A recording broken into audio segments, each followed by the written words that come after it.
Welcome to, we're calling these the editor sessions, and this is our first one. So I'm Tom from Phinney Books and Madison Books. I'm actually at Phinney Books in the back, as you might be able to recognize. And I am joined by Kate Rogers from Mountaineers Books and Hannah Elnan from Sasquatch Books. Kate is in Ballard and Hannah's in Rainier Beach. And we're going to talk both about publishing and editing in Seattle and at their particular presses. And we're going to talk about some of the books that they have brought into being and are bringing into being in the future. So let me just introduce them first. Kate Rogers is the editor-in-chief at Mountaineers Books. She has been in the book business for over 3 decades at big publishers, at Walden Books, at Sasquatch, before Hannah was there. And Hannah is a senior editor at Sasquatch Books in Seattle, which is now part of Penguin Random House. And she worked at Penguin Random House beforehand. That was in New York, I assume? It was in New York. At yeah. And before it was Penguin Random House. And yeah. as a literary agent? As an assistant to a literary agent. Yeah. Right. And I am the owner of Phinney Books and Madison Books.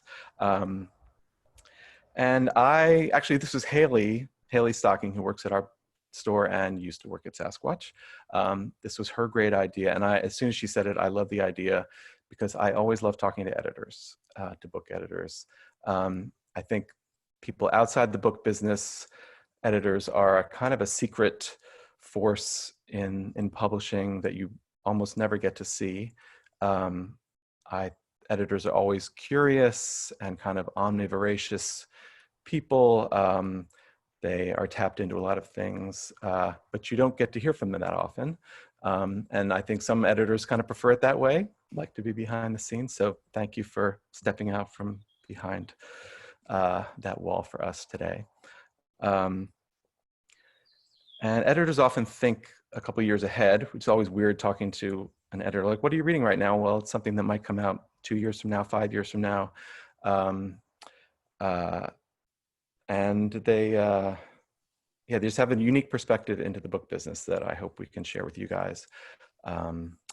And so I'm going to ask a few questions kind of generally, both about their careers and about the work of editing. And then we'll move on to some books that they've worked on. And then we'll have a little time for Q&A, which you can type on the side, and I'll see it on the side of the screen, and we can ask them towards the end. So my first question for either of you, we could start with Kate since you're at the top of my screen. How did you become an editor? It's not something that you can obviously train to do, although I think you did go to school a little bit to do it. Yeah, I was an English literature major in college, and I didn't want to go to law school or become a teacher, which are sort of the usual paths. Very familiar, yeah. Yes. Actually, one summer during college, I did an internship at a very small publisher in Boston.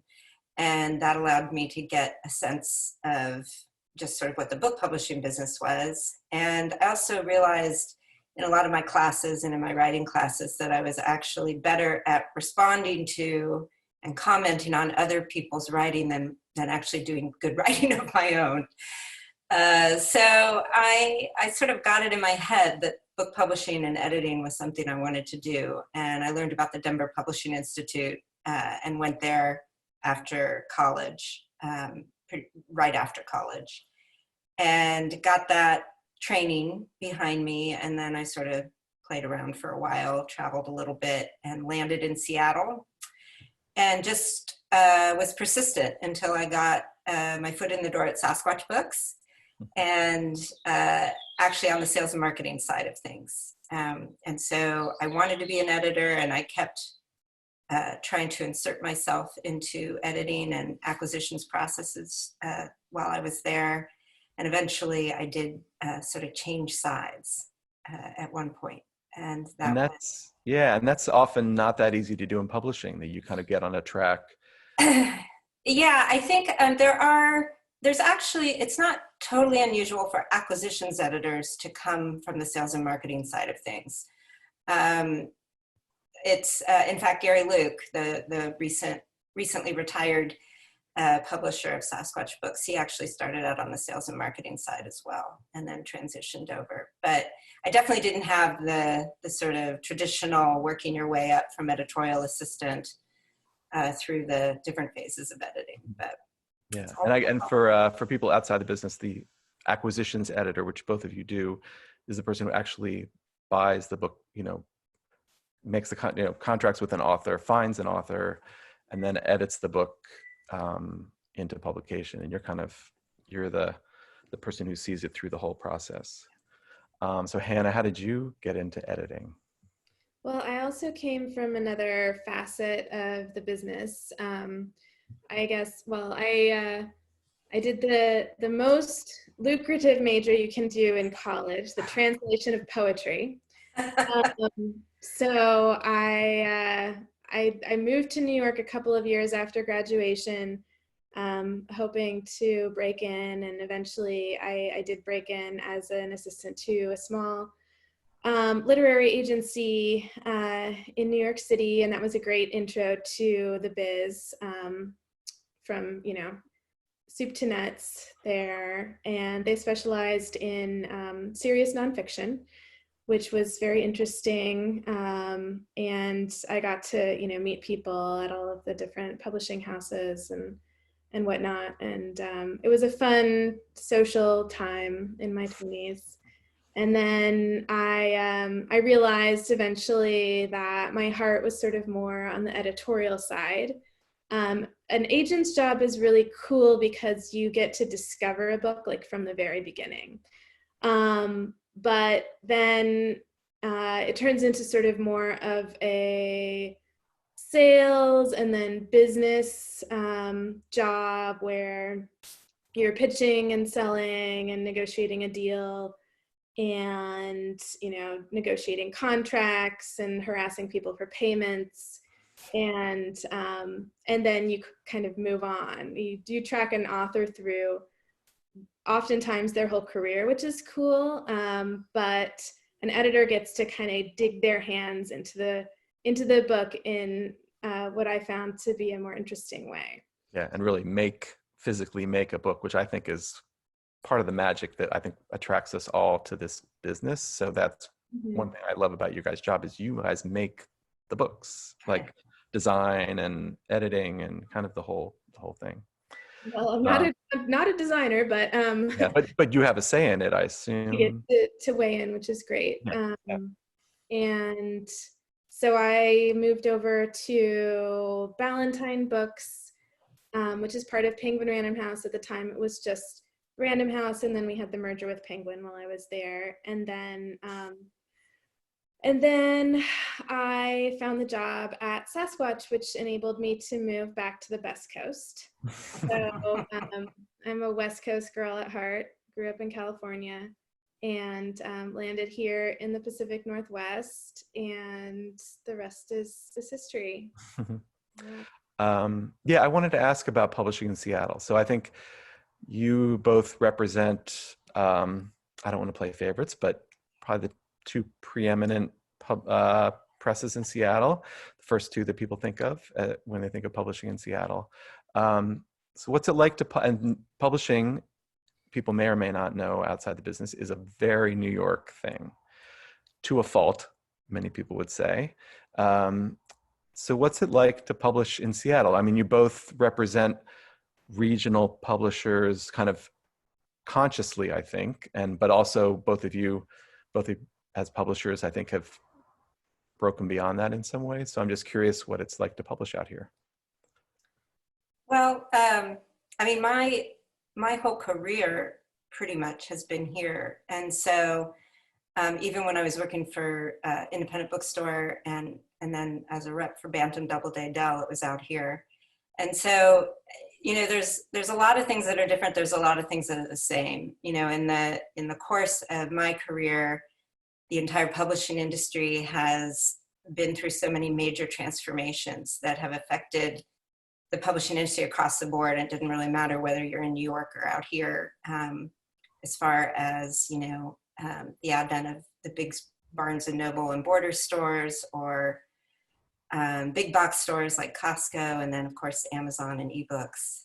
Doesn't matter if you're PRH or Mountaineers Books. Mm-hmm. What is interesting, I think, is trying to talk to potential authors or agents about how a book is treated at a smaller house and a regional house versus at a bigger New York-based house, and also just the reach that we may or may not have as far as distribution or publicity or those types of things. I think, and it's interesting because Sasquatch has changed so much just in the last 10 years, I would say, or 15 years,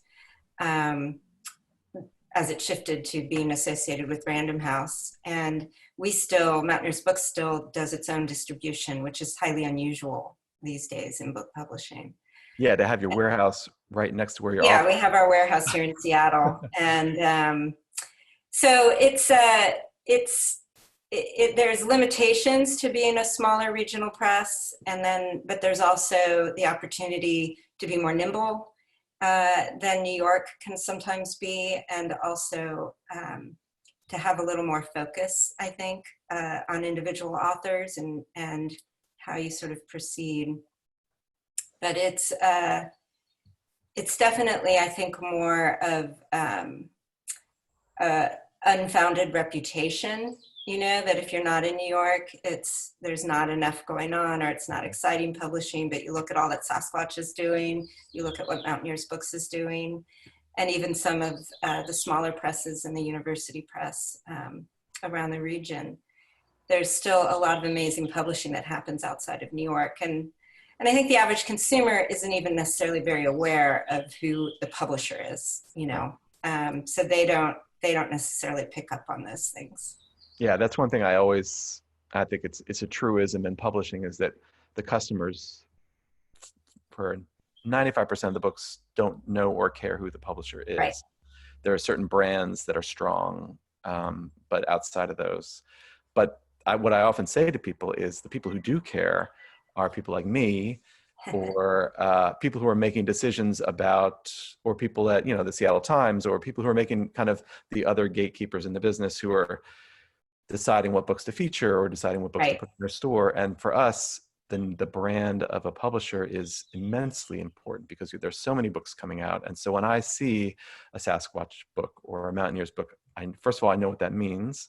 It also has a certain measure of quality. It has, for us as a Seattle bookseller, those are the most exciting books for me, that we sell regional books so well. Now, I don't know if a bookseller in Atlanta would feel, you know.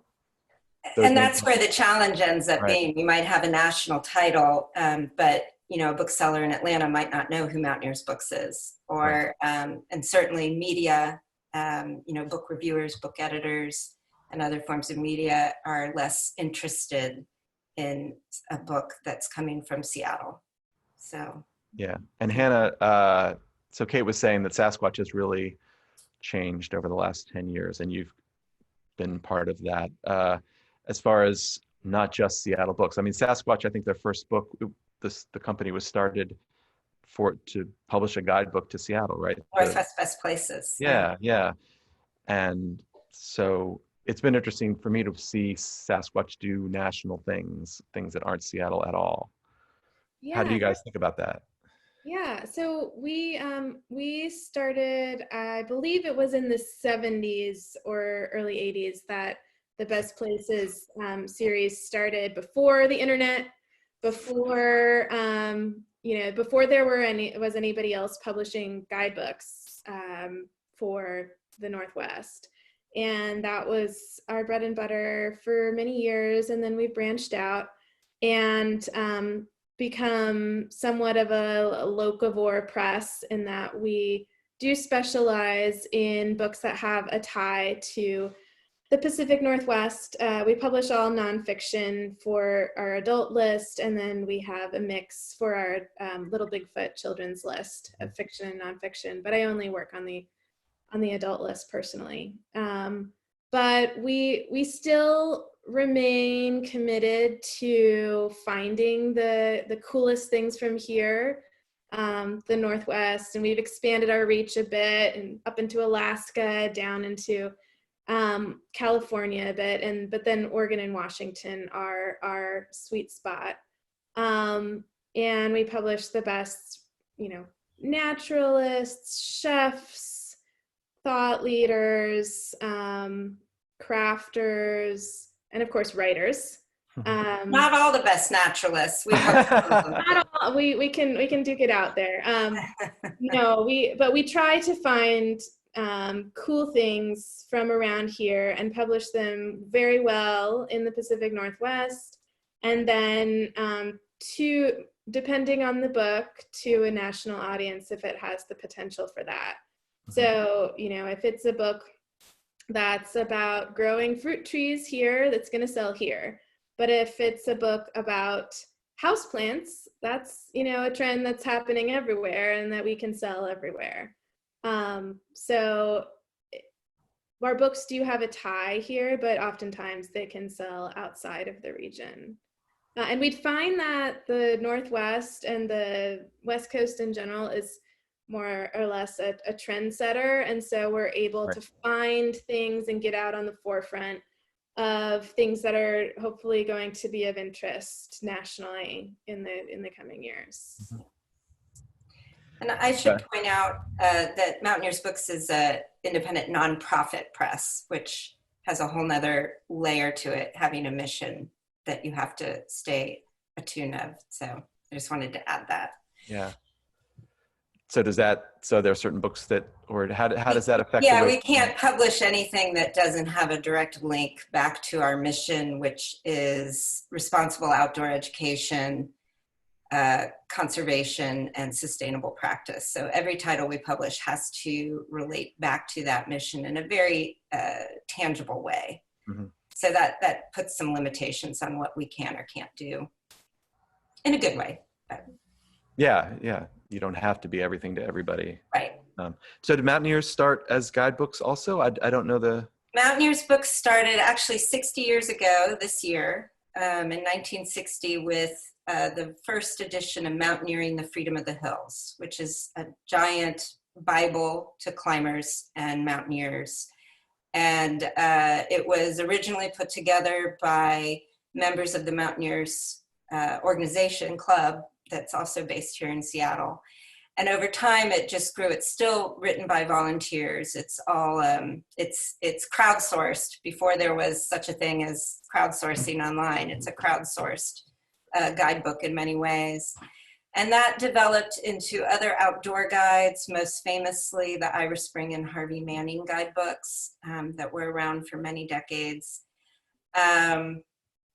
And then over time, it just kept sort of expanding from guidebooks to natural history, outdoor adventure. The press is really known for its mountaineering literature, but also conservation. We have an imprint called Braided River that publishes really impactful books about current day conservation issues in the Arctic and also around the West. And then eventually into some sustainable lifestyle type books like Jill Leitner's recent book on scraps, peels, and stems, on using all of the vegetable or all of the food of whatever. But yeah, so it's just been roughly expanding year over year. We publish about 30 to 35 titles now annually. Guidebooks still remain a big part of what we do. And our guidebooks are national, mountaineering is international, and then our narratives and conservation and lifestyle books tend to be like what Hannah was saying, emerge more from the Northwest. Mm-hmm. So one question I had that I, partly because I was surprised talking to other editors about how this works, how many of your authors come to you and how many of your authors do you find? And I've been surprised that it's much more the latter than the former, because my image of publishing is an author writes a book and then, finds an agent finds a publisher. And I've learned that it doesn't always happen. It often starts with an editor and a subject, or yeah. How do the books come to you, or how do you come to the authors? I'll go ahead.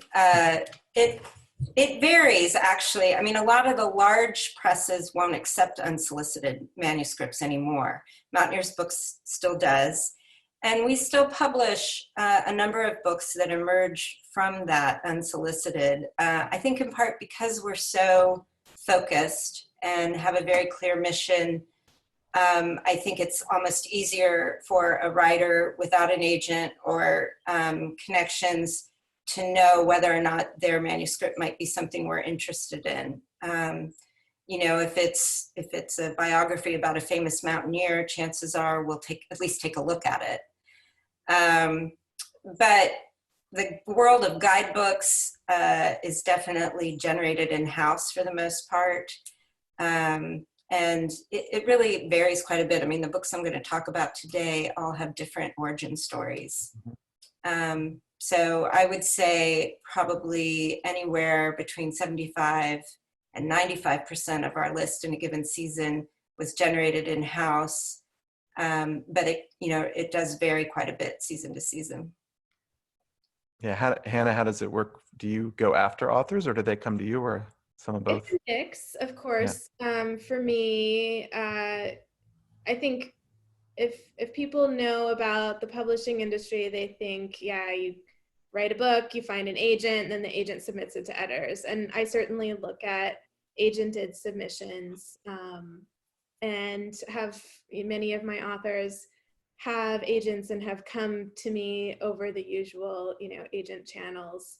I do not get near as many submissions as I did when I was an editor in New York. Even when I was, a more junior editor there, I was reading so much, agented material, and either people don't think of us as much in terms of agent submissions, or we just have such a narrow focus that there's just not as much that people have for us. Yeah. And agents are mostly concentrated in New York.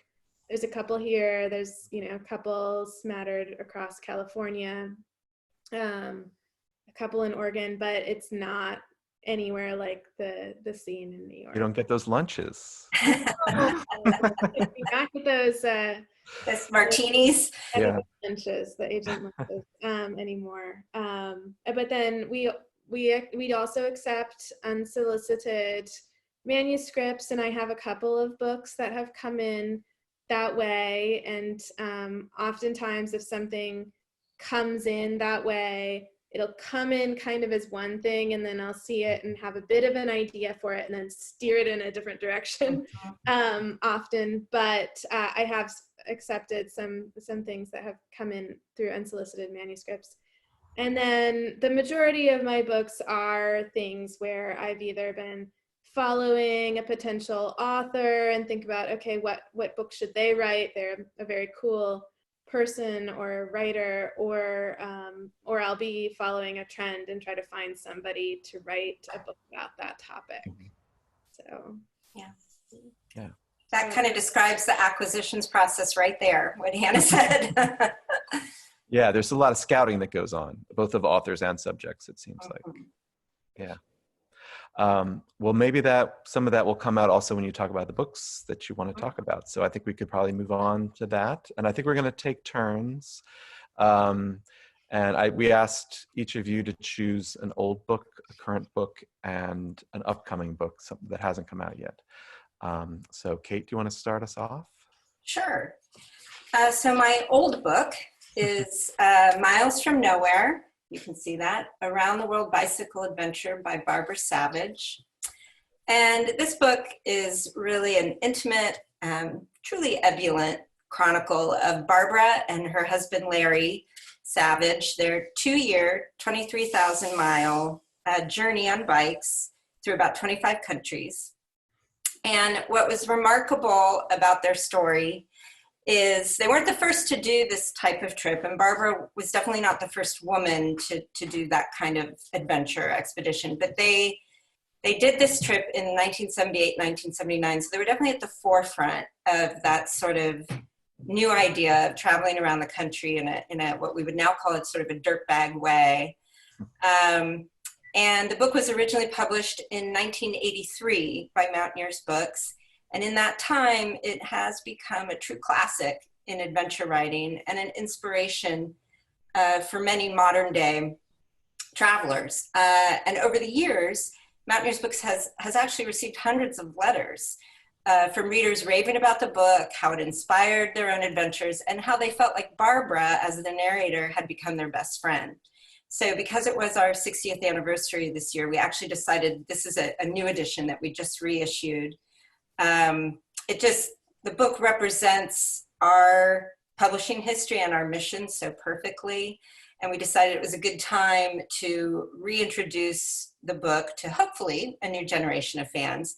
And we got a terrific writer, Seattle writer, Tara Austin Weaver, who actually was inspired by this book early on herself. So she wrote a beautiful foreword. And in fact, if you don't mind, I'd like to read a portion of her foreword because I think it really captures what this book is about.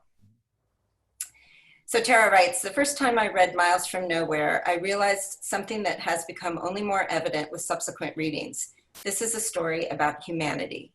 Though the savages' journey took them to stunning vistas and through stark and beautiful scenery, it was the people that ultimately made the biggest impression, both on Barbara and Larry and on the reader as well.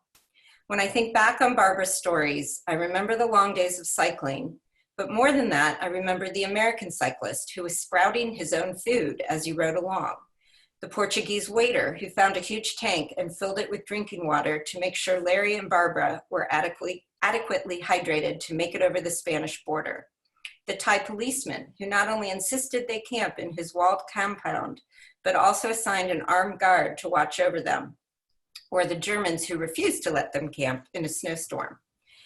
Barbara's words bring these characters to life, and her compassion makes them feel real, even when some of her language is, by today's standards, out of date.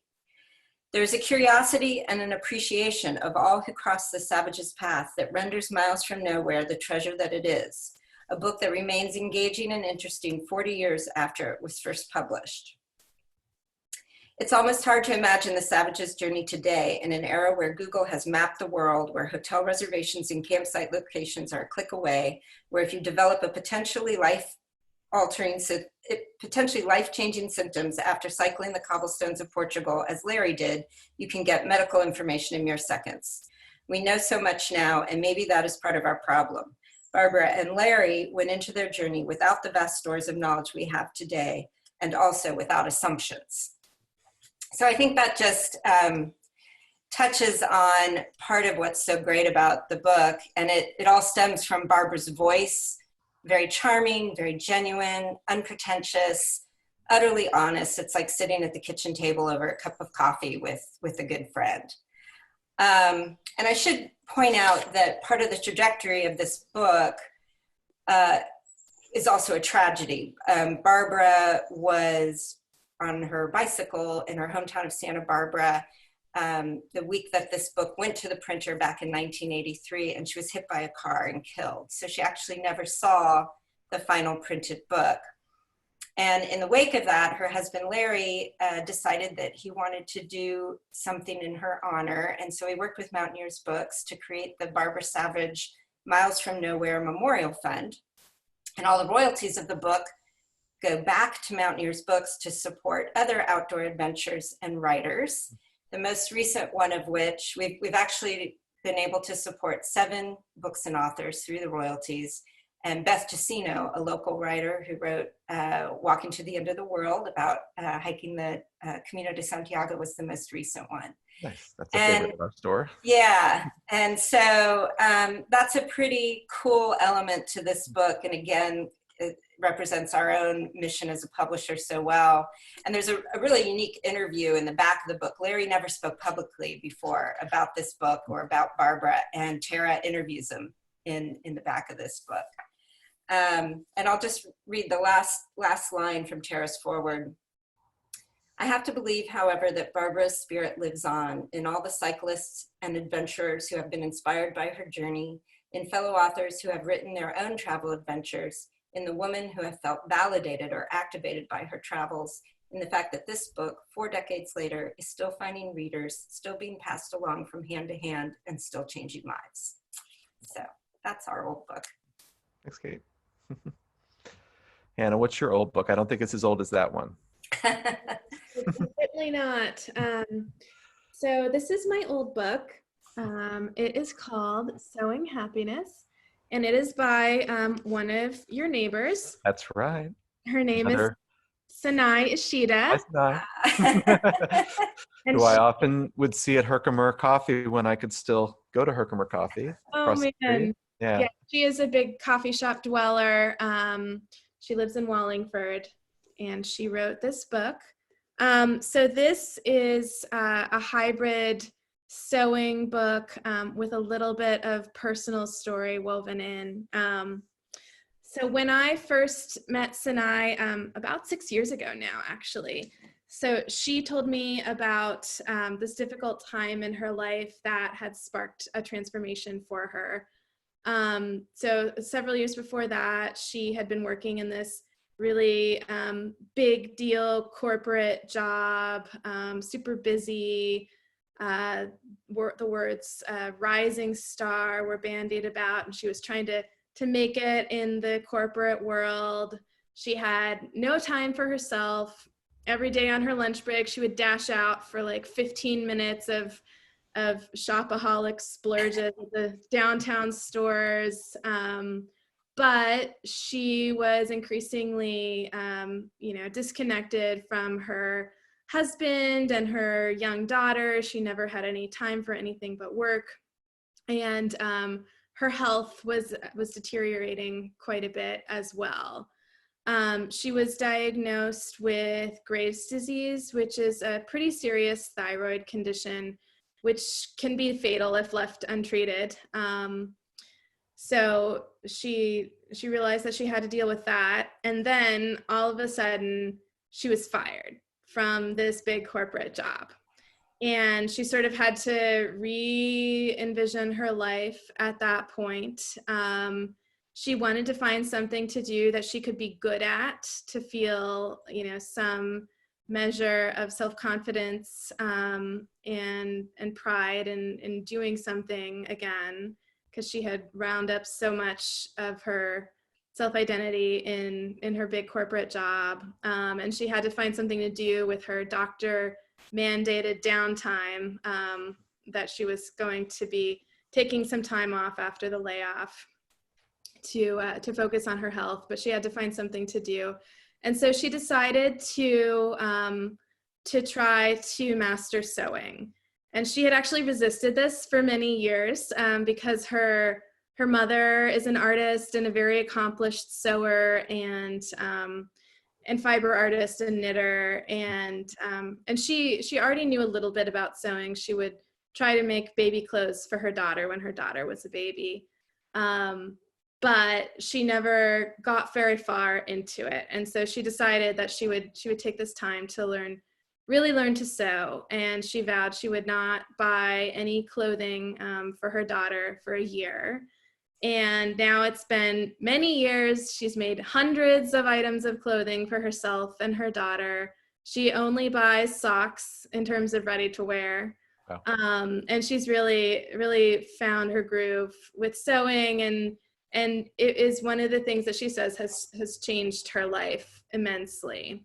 So she took that time to try to learn to sew. She focused on eating healthier, taking time for sleep, and moderate exercise and whatnot. But she says that like the creativity and doing something with her hands really was healing to her. And now she's been able to manage her Graves' disease. And it's been years.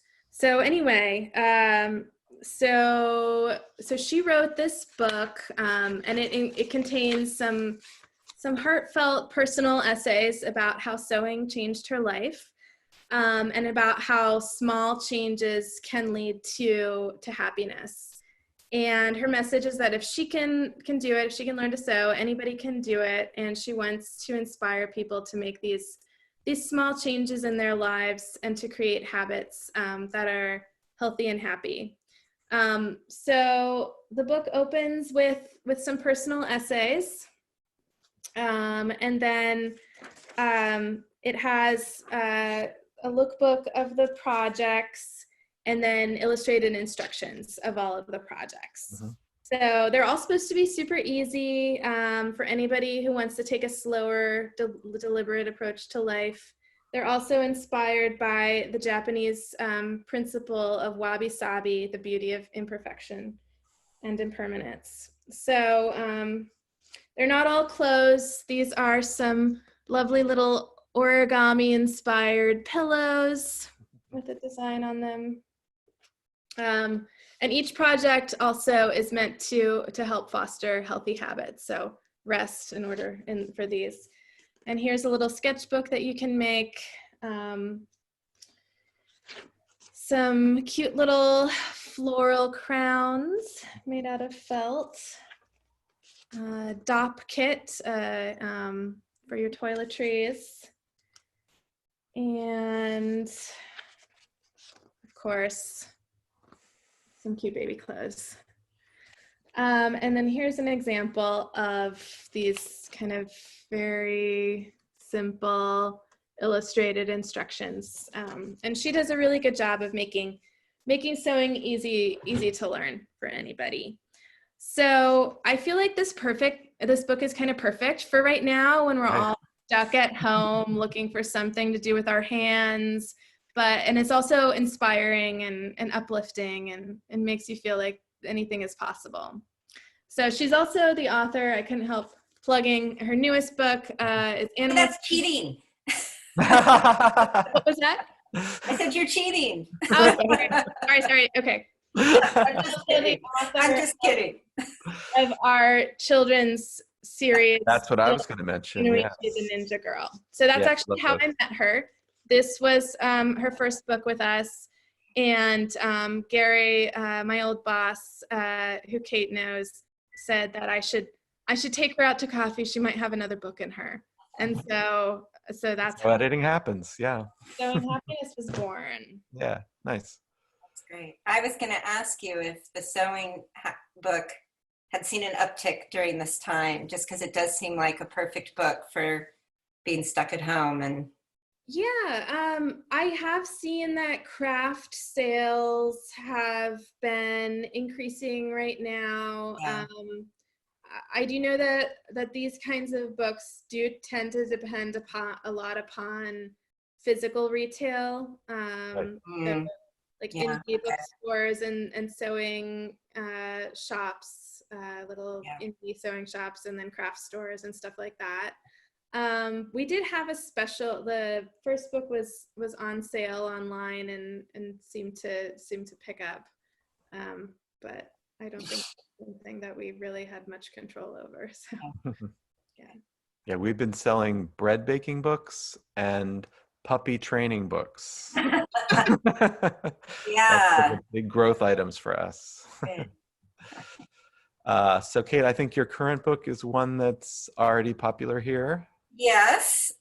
So about probably about 4 years ago, I saw a piece in the Seattle Times by the Times writer Evan Bush about urban wildlife, and that Seattle had become kind of known for its diverse urban wildlife. And in that article, he mentioned, he quoted a woman named Kelly Brenner and mentioned that she was working on a book about urban wildlife. And I said, radar goes on. Oh, interesting.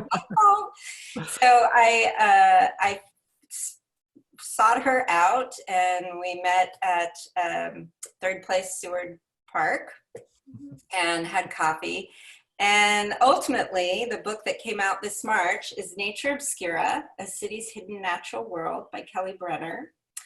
And it's really a wonderful exploration of the less obvious and sometimes quite minute nature that exists all around us in our urban settings, in our yards and the parking strips, in the city parks and ponds, and even on our rooftops. And what really appeals about Kelly's work is it's just not a typical collection of nature writing.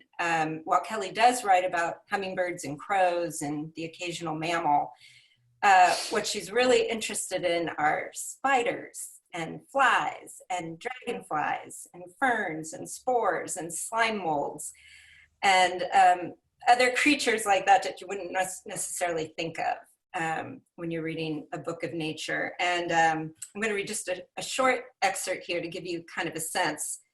This is from the chapter, A World in a Petri Dish. When I finally found one, I couldn't help shouting out in excitement. I'd been on a search all afternoon on a microscopic safari over a Petri dish. I'd plucked a world from outside and brought it inside to live on my desk, where I scrutinized it under my microscope. In what was just a small patch of moss lived an entire ecosystem. It had started that morning when I gathered 2 small clumps of moss from under the maple tree in my front yard. I added some rainwater to a pair of Petri dishes, set a clump of moss inside each, and left them to soak on the picnic table while I went about my morning routine. Later that afternoon, I retrieved the Petri dishes, dumped the water, and then holding each clump of moss over an empty dish, squeezed it.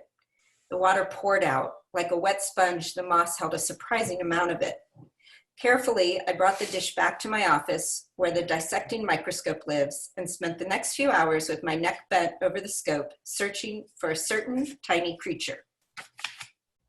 The remaining moss water was a minuscule floating jungle of debris, the brown fluff moving with animals invisible to the naked eye. I first found tiny, transparent, worm-like organisms that propelled themselves quickly, transforming into a compact ball and stretching back out again. I later learned they were rotifers. I also observed a couple of larger nematodes, translucent worms that look like they're made of glass, their insides shifting about as they wiggled around.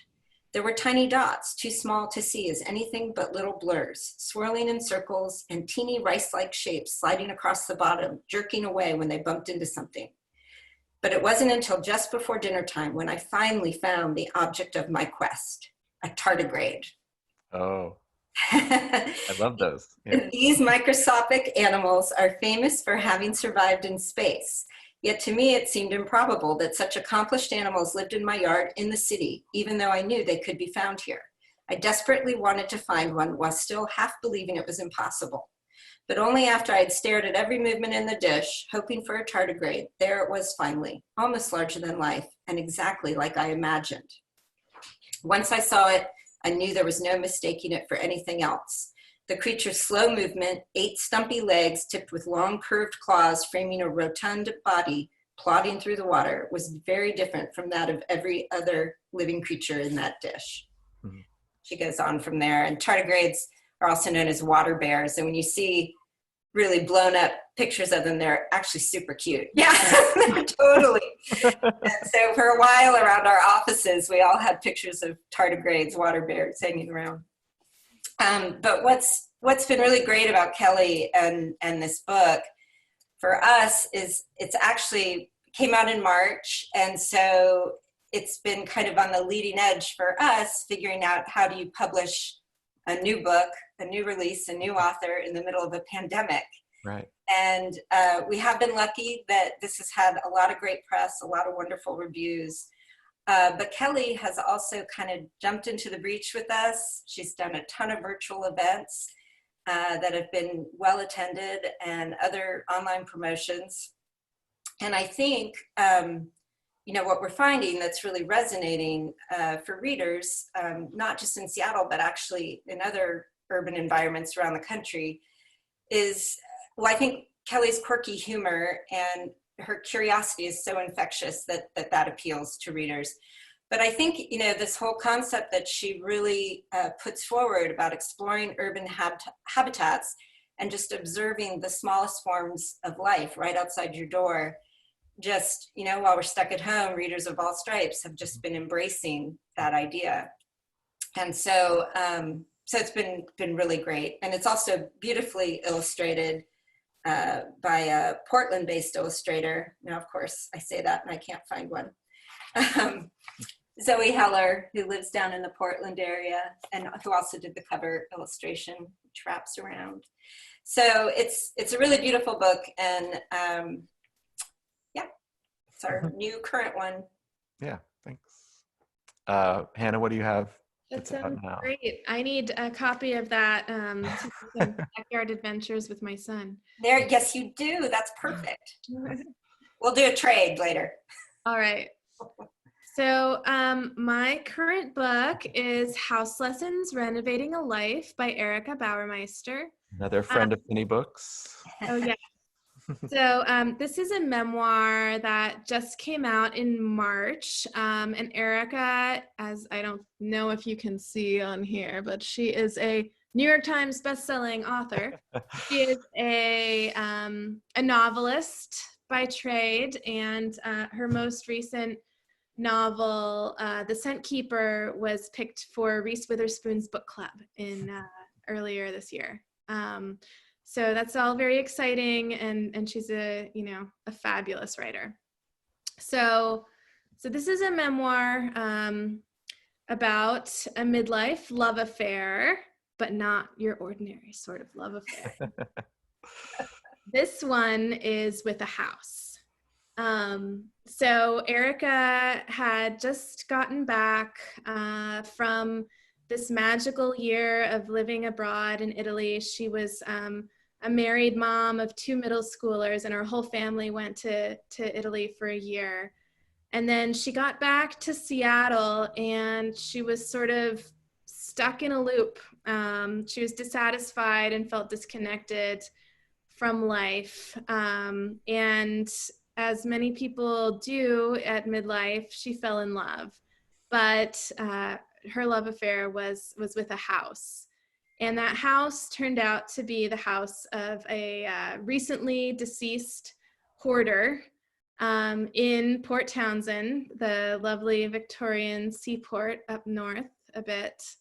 And she fell completely in love with this house without ever stepping foot in it. And they made an offer, and the offer was accepted. But once she did step foot in the house, the problems started. The inspector refused to even go into the house without putting on a respirator. It was completely packed, floor to ceiling, with trash, and they agreed to clear it all out themselves as a condition for purchase of the house. And she discovered that all of the faucets had these rubber gloves on them. On each little handle of the faucet, there was a little rubber glove. It looked kind of goofy, little hands on top of the rubber gloves. And she's like, oh, that's funny. What's that? And the inspector said it was to keep the person from turning on the faucet from being electrocuted, because the plumbing became electrified. So there were a few problems in paradise there. But this is the story of her journey renovating the house, and also renovating her life at midlife. And she learned a lot, not just about demo and contractors and foundations, but about marriage and parenting and her own capacity to change as well. So it's packed with fascinating research on how our built environments affect our inner lives. Like, did you know that having higher ceilings leads to an increase in creativity? And that the course of the women's movement can be traced through the layout and design of the kitchen. It's fascinating. So ultimately, this is the moving and at times surprising account of how a house can change a life. And it's a really cozy, comforting, and inspiring read at a time when many of us are trapped in our homes and thinking about making some changes, both to our homes and our lives. So as so many of our books are, this is a gorgeous book.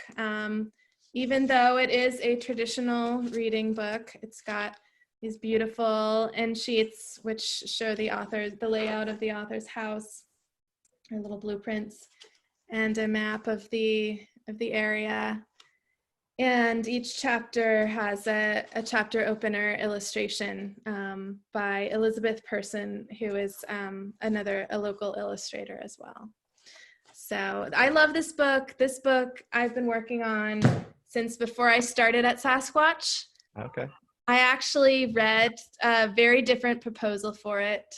When I was at Ballantine, the editorial director there got it in, and it sounded interesting, and I asked to read it, and she ended up passing on it, but I couldn't get it out of my head. And then when we moved here, I circled back, and Oh, nice.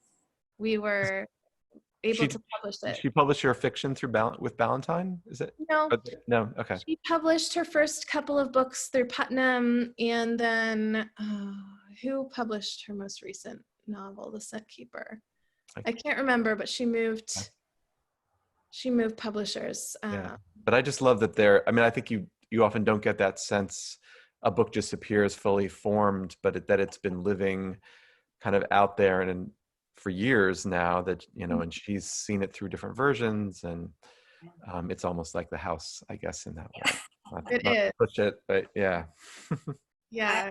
I'm working on 2 manuscripts right now that will come out in 2021, and they've both been in process for more than 6 years, each of them. Yeah. I mean, it is amazing. That's so cool that you were able to circle back to her. Yeah, this is definitely one of the books of my heart, and I feel like that all the time and care that's put into the book really shows. It's a little jewel box of a memoir, and each sentence sings. And yeah, I'm really, really happy to have it finally out in the world. I wish it was at a different time when Erika could come and make appearances at all of the lovely indie bookshops around town. But she did a lovely little virtual launch. Check it out on the PRH YouTube page. But yeah, so that's my current book. Thanks. And Kate, what's coming up for you? So what's coming up is This Land of Snow, A Journey Across the North in Winter by Anders Morley. And this is not the book. As some of you may know, this is an advanced reading copy that's currently available for people like Tom and media. This is one that we were talking earlier about unsolicited manuscripts coming in, and Anders originally sent this in. And we took a look at it and just really fell in love with the writing. The writing was so beautiful, but the structure to the story was kind of non-existent. And I hope he's not listening, but if he, basically it needed too much work for me to take it on at that time, but I had a lot of back and forth with Anders, and he kind of went away, worked on it, and then resubmitted it. And at that point, I felt like we could move forward with it. And I'm so glad that we did, because through the editing process, it just keeps getting stronger and stronger. And Anders is interesting. This will be his first book. He's a dual citizen of Canada and the US. He actually grew up in New Hampshire, but had relatives in Canada and has lived in Canada. He just recently moved back to New Hampshire, where he bought a home. And where he grew up, but he crosses the border with ease, and he also lived in Europe, in Italy for a number of years, and still spends time over there. So on the surface, it seems like a fairly straightforward adventure narrative about skiing across Canada in winter, and certainly an expedition of that nature is worthy of storytelling in and of itself. But what makes Anders' journey so compelling are often very surprising human encounters he has along the way, and also the insights that readers will glean from the communities and culture that are found in the northern tier of North America and in the North Woods up there. And then finally, just the honesty with which Anders presents his own biases and failings as a human. And of course, I'll read just a little bit. This may be too long, so I may cut it off, but this gives you sort of a little bit of example. This chapter is called Lights in the Forest. I don't know what woke me first, the bright sun striking the red and yellow walls of my tent or the distant whine of snowmobiles. I hurriedly pulled some clothes on in case any of the approaching riders came calling. A minute later, a swarm of them tore past either side of my tent. None stopped. Outside, the air was limpid and stinging cold. Packing up my ice-stiffened tent was a miserable task. I was still dazed from sleep and thoroughly disoriented. The sun wasn't far off the horizon, and the thought that sunset was approaching distressed me. After a few minutes of skiing in the direction the snowmobiles had come from, clarity seeped into my mind again. I took out my compass and discovered that I'd been wrong. The sun was in fact above the eastern horizon. By dumb luck, I had chosen the right direction, and it was still morning. I had probably slept for less than an hour. The prospect that I might make it to a place inhabited by people before my next sleep put vigor in my kicks. The terrain east of the pass was more pleasing, or maybe I just welcomed the change of scene. The land was gentler. It spread out before me under a cozy blanket of snow and evergreen trees. The trees were smaller and gave the land a sense of horizontal extension, so that it appeared as a rippled plain tilting away toward the invisible Buckley River. The green of the trees was lighter. There were lodgepole pines in the mixture, which I couldn't remember seeing among the spruce, fir, cedar, and hemlock west of the pass. 5.5 miles from that morning's camp, I came to a spot where the snowmobilers had left 4 or 5 trucks. It meant I could count on finding fast, compacted snow for the rest of the day. A signpost told me I was at kilometer 20 on the logging road, which meant I had 20 kilometers to go until I reached the outermost municipal road of the village of Telqua, where I might begin to meet more vehicles. From there, it would be only a few miles to the village center. Later that afternoon, the first of the homebound snowmobilers stopped his truck to talk. "What are you doing out here?" he said. "I'm skiing across Canada." "If you're not a good skier already," he said, "you sure will be when you're done, eh?" That was my weak attempt at a Canadian accent. That or I'll never want to see a pair of skis again, I said. And it goes on from there. I think we're running out of time, so I won't read more. But I am excited about this book because even if it wasn't evident in that sample, Anders' writing is truly beautiful. It has a measured, really unhurried cadence, and it's sprinkled with these very clear and lyrical descriptions. And throughout the narrative, he dips in and out of winter ecology and what the natural world is experiencing during the cold and frozen months of the year. And ultimately, like most good adventure stories, the reader realizes that the book is more about the author's internal journey, not the physical one. And I think the self-discoveries that Anders comes to are very satisfying for the reader in the end. So September, coming out in September. And I like any adventurer who wakes up and doesn't know if it's morning or night. Yes. That's always a good sign for me in a book. And Hannah, what do you have coming up? All right, so I have a book called I Heart Soul Food, and I don't have any galleys or printouts or anything, so I'm going to attempt to share my screen.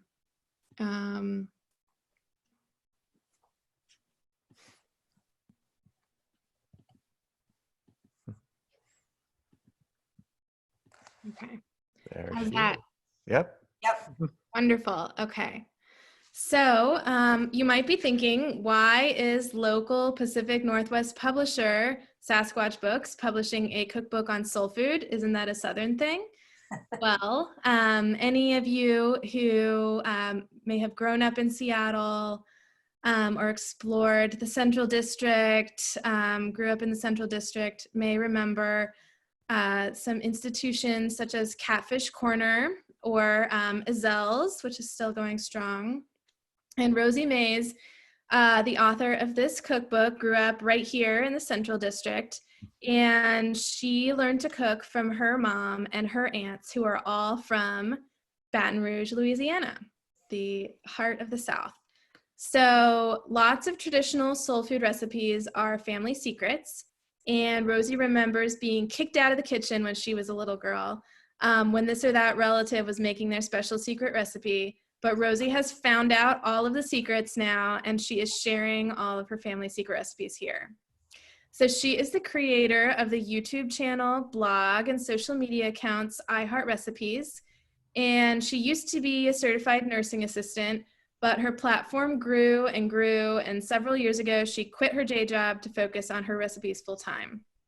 She now has over 1 million fans, who she calls her online cousins, across YouTube, Facebook, and Instagram, and there's a reason that she has so many fans. I can vouch that her recipes are the best. Even Angie Thomas, who you may know is the #1 New York Times bestselling author of The Hate U Give, is a big fan of hers and has said, Rosie is my go-to when it comes to recipes. Many of them go viral, including her classic mac and cheese, which is shown here on the cover, which has nearly 2 million views. Since working on this cookbook, I have made so much delicious food. Last November, I made a Southern Thanksgiving with all of the fixings, with all of Rosie's recipes, and it was amazing. And nowadays, I make blackened catfish and collard greens a lot. And my son is obsessed with Rosie's sweet cornbread, her soul food style candied yams, and her chocolate cake. So it's the perfect, cozy, hearty comfort food, perfect for fall, and the book will be out in October. It'll include recipes for everyday favorites, as well as Sunday suppers, family functions, and holidays. And it is available for pre-order now. So check it out, pre-order from your local indie bookstore, hint, hint. And go follow Recipe on her social media channels for even more tasty recipes. So is that part of the editorial duties that you have to test the recipes? I don't have to test the recipes, but I like to. Why wouldn't you? And I am the official recipe tester for the chocolate cake, and I can vow that it is the bomb. And I have also made many of her other recipes as well. Yeah. Where does Rosie live now? Is she? She lives in the area still. She's in Puyallup. Okay. She's in Puyallup now, but she grew up in the CD. Uh-huh. So she is a homegrown favorite. Has she cooked for you, or are you trying them? She has not cooked for me, regrettably, but I have tried out her recipes from the book and online, and she knows her stuff. Yeah. So after Hannah's mention of the pre-orders, so after we have a page on the Phinney Books website with all the books that the editors have talked about, and you can order or pre-order them from us. And we'll actually send an email out to all the people who signed up for the Zoom session with a link to that page, so you can click. I won't say one click because that's trademarked by my former employer, but so if people have questions about the books, about what it's like to be an editor, you can type them into that little Q&A thing, and I can share them with Kate and Hannah. We have a few minutes left.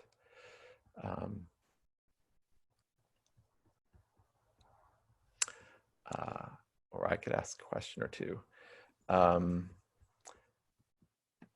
So how far ahead, the stuff that you're reading right now, things that might come out in 2022, 2023, you guys think way ahead?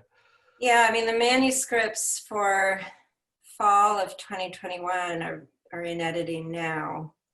And then the things that I'm reading for acquisitions purposes will be 2022, 2023. Yeah. You have trouble remembering what day it is or what year it is? I have trouble remembering, and I don't know if Hannah experiences this, but somebody will ask me, oh, what book are you working on right now? And I can't, nothing will come immediately because you're juggling so many seasons and looking far ahead. So it's always a difficult question for me. Yeah. Well, speaking of juggling, the first question was, how do you have how do you have or make time to process so many manuscripts, et cetera? I think that's a question we all get in the book business. How do you have time to read all the stuff you need to read or want to read? You get good at skimming, I think. I mean, you have to some degree.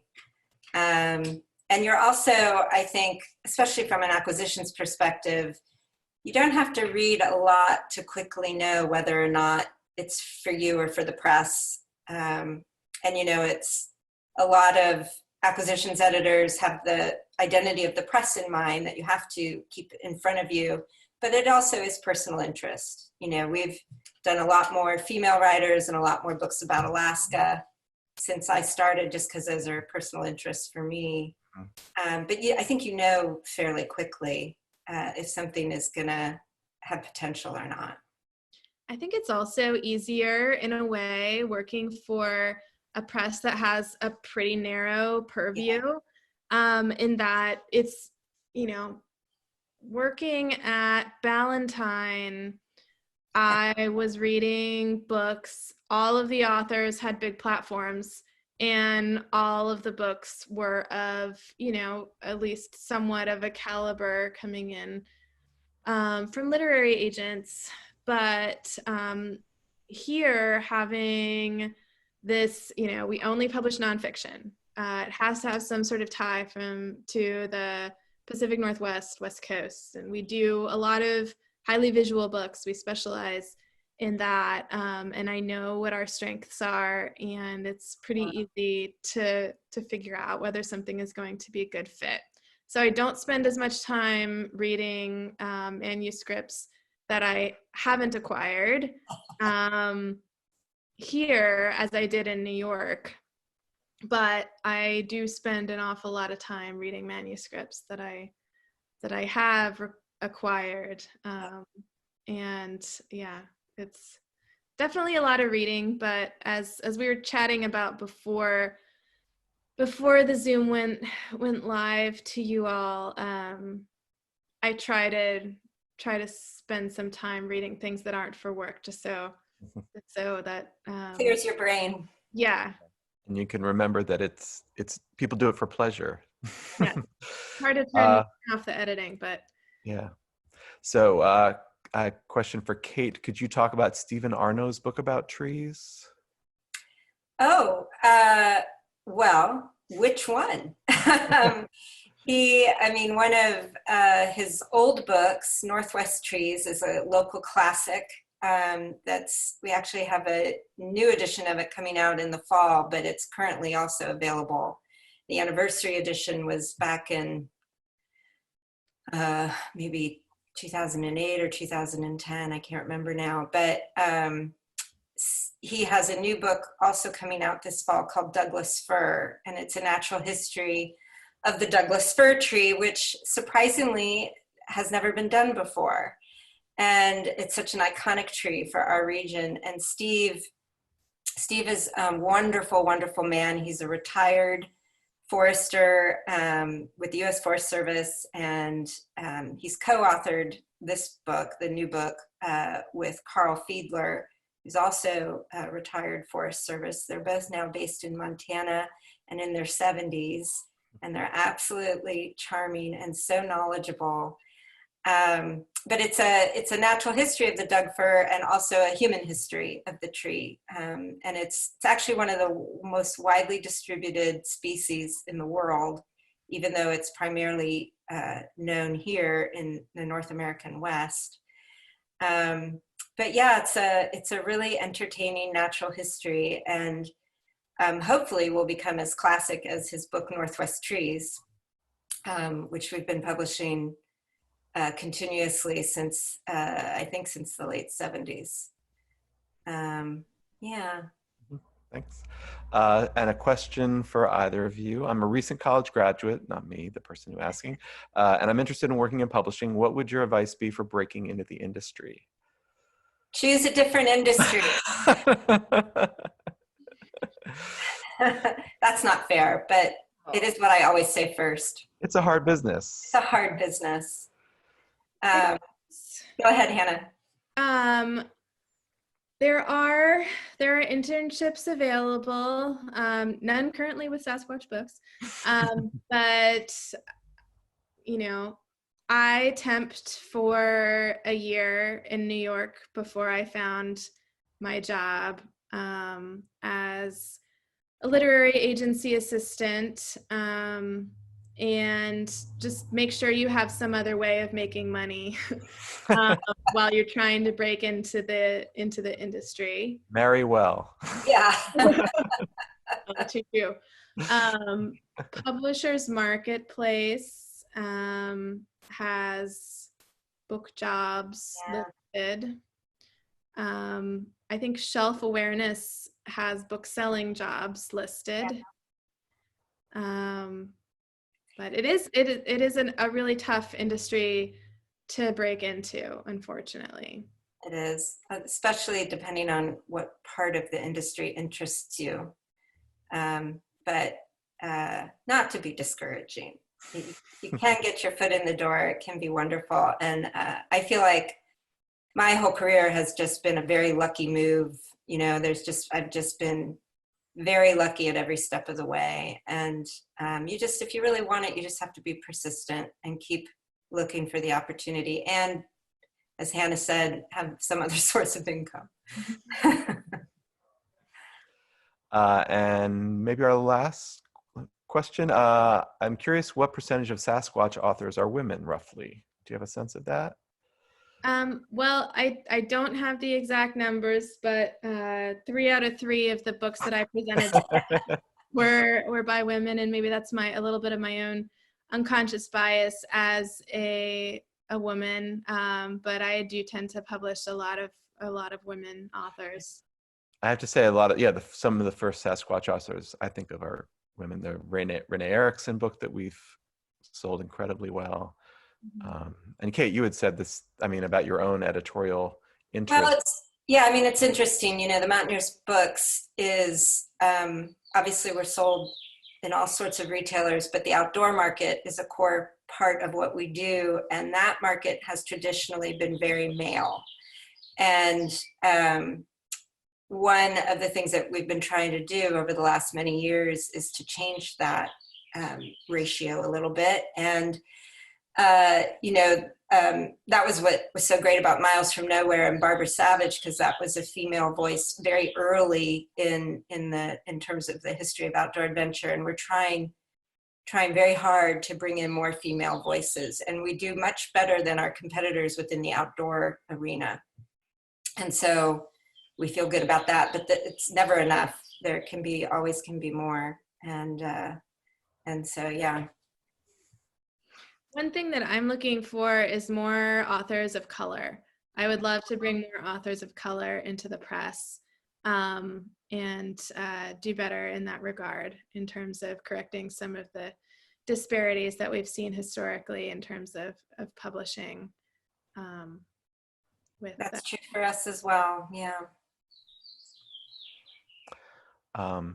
Okay, well, I think that's all our questions, and it's been great to talk to you guys. Thanks for being our inaugural editors, and for doing such great books in Seattle. As I said, we'll have all these books available for purchase on our site. I'll follow up with an email, and we hope to have another editor session in 2 or 3 weeks.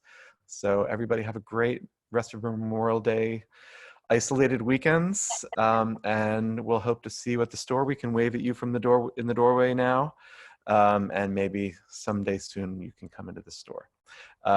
So thanks everybody. Thanks for joining us. Thanks, Kate and Hannah. Yeah.